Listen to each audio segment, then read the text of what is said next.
Hello guys, അപ്പോൾ നമ്മളൊന്ന് cloud lamp ഉണ്ടാക്കാൻ അതിന് DC ഫീമെയിൽ സോക്കറ്റ് എടുത്തിട്ടുണ്ട്. പിന്നെ ഒരു അഡാപ്റ്റർ LED കാര്യങ്ങളും എടുത്തിട്ടുണ്ട്. പിന്നെ ഒരു ബോട്ടിലിൻ്റെ അടപ്പിൽ വാട്ടർ എടുത്തിട്ടുണ്ട്. പിന്നെ അതുപോലെ കുപ്പിയിൽ നിറച്ച് പഞ്ഞി ഒട്ടിച്ചെടുത്തിട്ടുണ്ട്.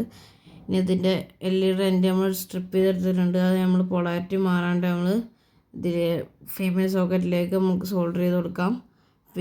പിന്നെ സോൾഡർ ചെയ്യുമ്പോൾ പ്രത്യേകം പറയാനുള്ളത്, നമ്മൾ പൊളാരിറ്റി മാറാണ്ട് നമ്മൾ സോൾഡർ ചെയ്ത് വെക്കണം. പിന്നെ അതുപോലെ ഇങ്ങനെ സോൾഡർ ചെയ്യരുത്, നിങ്ങൾ ആ ബോൾട്ടിൻ്റെ ഉള്ളിലേക്ക് കയറ്റിയതിൻ്റെ ശേഷം മാത്രമേ സോൾഡർ ചെയ്യാൻ പാടുള്ളൂ. എനിക്കൊരു അബദ്ധം പറ്റിയതാണ്.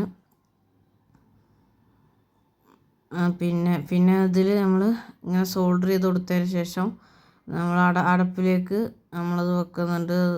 സോൾഡർ ചെയ്തിട്ടാണ് വെച്ചത്. പിന്നെ അതുപോലെ ഈ സാധനം പിന്നെ പണിയൊക്കെ കഴിഞ്ഞിട്ടുണ്ട്.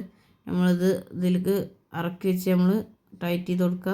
ഇതിൻ്റെ പരിപാടിയൊക്കെ കഴിഞ്ഞതാണ്. ഇതിൻ്റെ ഫുൾ വർക്കിംഗ് വീഡിയോ, ഇതാണ് ഔട്ട്പുട്ട്.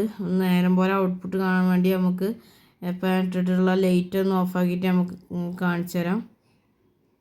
ഇതാണ് നമ്മൾ മറ്റേ ലൈറ്റ് കൂടി ഓഫായി പോയി, നമുക്ക് അത് ഒറ്റിട്ട് ഇത് ഓണാക്കാം.